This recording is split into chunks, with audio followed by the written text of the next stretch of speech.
Morning children. Today we are going to start the fourth unit of atomic physics. Fourth unit of atomic physics. The first thing in fourth unit of atomic physics we have to know some two states of energy. One is known as lowermost energy and another one is highermost energy. Likewise, there are two energy levels, that is known as lowermost energy level and highermost energy level. And the lowermost energy level is known as ground state. And the higher energy level is known as excited state. In the last class also I told you that you have to remember two processes. One is absorption, another one is emission. So just remember what I am saying clearly. When an atom or ion or electron is moving from ground state to excited state, it is taking energy along with it. And the process is known as absorption of energy. That is, when an electron is moving from lowermost energy level to highermost energy level, it is taking energy. So absorption of energy will take place. When an ion or atom or electron is jumping from higher energy level to lower energy level, there will be emission of energy. So emission takes place. So first case, lowermost to highermost, absorption, highermost to lowermost, or excited energy level to lower, this one ground state. When the electron is jumping from excited state to ground state, it is giving out energy, and that is known as emission. Likewise, in this unit, the most important thing is that now we are going to see what is critical potential. In critical potential, there are two types of potentials. One is known as excitation potential, another one is known as ionization potential. And based on these, you are going to see one experiment. Experimental determination of excitation potential and ionization potential by Frank and Hertz experiment. In the last unit 3, you saw how the critical potentials gave an evidence by Stern and Gerlach. Stern and Gerlach experiment gave an evidence for the existence of critical potentials. That is, it was a evidence. Now, the scientists Frank and Hertz are going to determine these critical potentials by using a graph. So first we must know what is meant by critical potential. Critical potential is the energy expressed in electron volts required to remove a neutral atom from its ground state to excited state. Here two words you have to remember. Neutral I have told, or normal. Critical potential is the energy expressed in electron volts required to remove an atom from the required to remove a normal atom, or excite a normal atom from ground state to excited state. Okay. You must know what is meant by electron volt. One electron volt is nothing but it is the energy expressed in electron volt is 1.6 into 10 power minus 19. The charge of the electron is 1.6 into 10 power minus 19. So energy will be expressed in terms of joules. Energy will be expressed in terms of joules. So critical potential is divided into two potentials. One is excitation potential, another one is known as ionization potential. Now you must know what is meant by excitation potential. The energy in electron volt required to raise an atom from ground state to excited state. That is, we are going to take an atom from ground state to excited state, a lowermost energy level to highermost energy level. So when you are doing such process, absorption of energy will take place, and that absorption of energy is expressed in terms of electron volt. Is called excitation potential. The energy expressed in electron volts required to raise an atom from ground state to excited state. Okay. Next is ionization potential. You must know what is meant by ionization potential. Ionization potential of an atom is defined as the energy required in electron volts to remove an electron to remove an electron from a given orbit to infinite distance from the nucleus.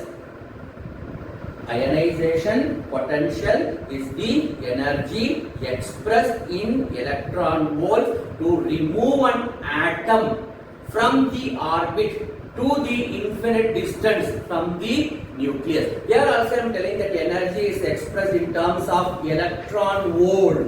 Energy is expressed in terms of electron volt. 1 electron volt is nothing but 1.6 into 10 power minus 19. Now we are going to see experimental determination of excitation ionization potential. This is a very important question. They will ask in 10 marks. Before going to this, you must know there are two types of collisions. Collision means one atom will collide with another. If one atom is colliding with another, if there is no change in momentum or energy, then it is known as elastic collision. When two electrons are colliding with each other, and if there is change in its mass and velocity or change in both, then it is called collision. Now I told you what inelastic collision. So collision means மோதுதல். ரெண்டு ஆட்டம் ஒருத்தரோட மோதும் போது ஏற்படக்கூடிய நிலைமைக்கு பேர் collision. Collision is of two types: elastic collision, inelastic. If two electrons or atoms or ions are colliding with each other, and if there is no change in mass and velocity, then it is known as what collision? It is known as what? What is the type of collision? Elastic collision. If the collision is taking place and if there is change in momentum and velocity, then that type of collision is called what? Can you answer? No, it is nothing but inelastic collision. So you have to remember that when there is collision between two, no change in mass and velocity, elastic. When two atoms are colliding, change in mass and velocity, inelastic. Simple. Two atoms are colliding, no change in mass and velocity, elastic. Two atoms are colliding, change in mass or velocity are both, then inelastic. Okay. Now I am going to do this one. So this should be explained in 4 parts: principle, construction, working, explanation of the graph. It's a very important question. They will ask in 10 marks. Principle, only one line. The principle of excitation collision or the principle of collision is used in determining the excitation potentials. That's all we have to say. What? This, it works on the principle of excitation by collision. Next, we are going to see the experimental part. So this is the experimental setup. Used for the determination of critical potentials by Frank and Hertz. These were the two scientists who were able to give a very good answer for critical potentials. Many scientists did experiments, but there was a failure, and Frank and Hertz gave a very good explanation, and their experiment was a very good experiment, which was a very great success. So this is the experimental arrangement. T is a glass tube, that is, it is an evacuated glass tube.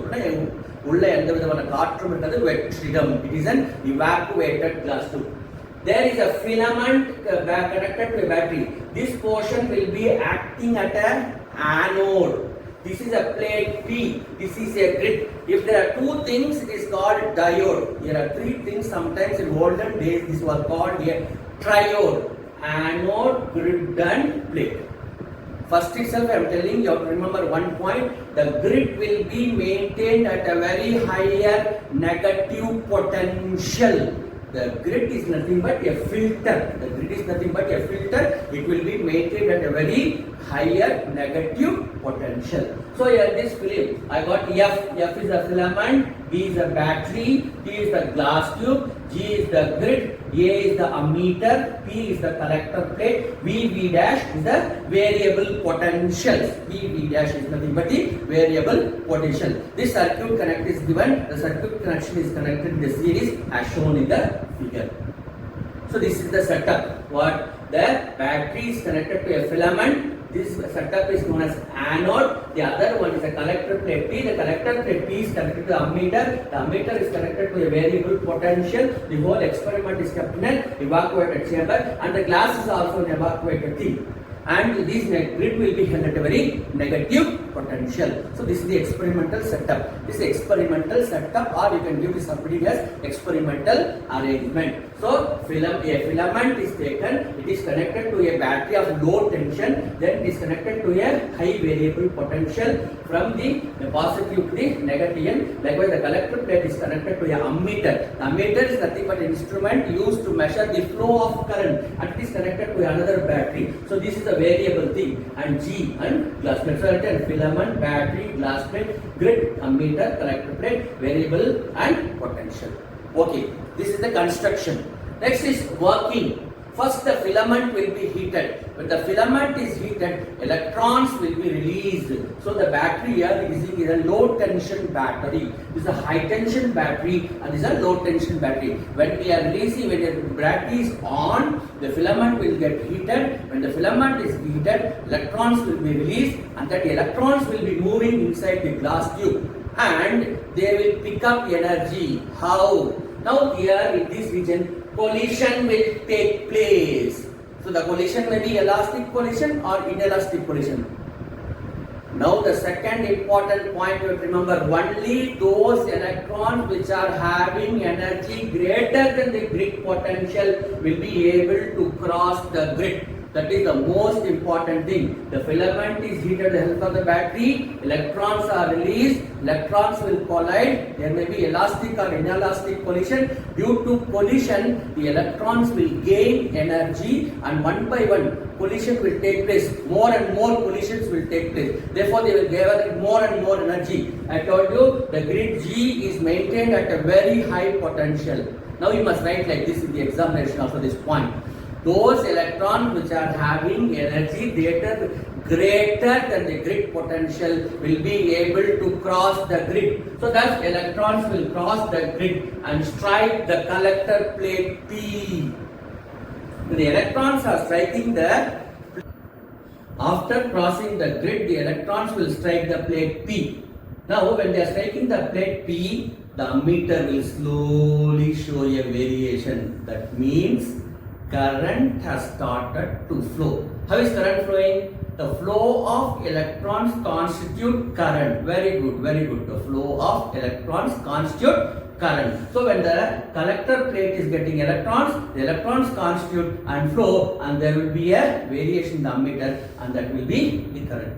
Now the potentials will be varied slowly likewise. The same experiment will be repeated. When the same experiment is repeated, we will be able to see how the collisions are taking place, and with the help of this thing, we will be able to draw a graph. So this is the working. The filament is heated due to the battery, electrons are emitted, collision takes place. Only those electrons which are having energy greater than the grid will be able to fall on the plate. When they fall on the plate, the current constitutes, the current flows. Due to the current, there will be variation in the ammeter. Due to that, a potential will be maintained, and you vary the potential.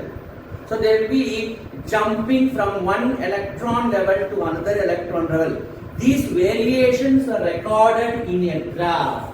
These variations are recorded in a graph. A graph is drawn taking x-axis and y-axis. On the x-axis, acceleration potential measured in volts is taken, and the y-axis, collector current is taken in terms of milliamperes.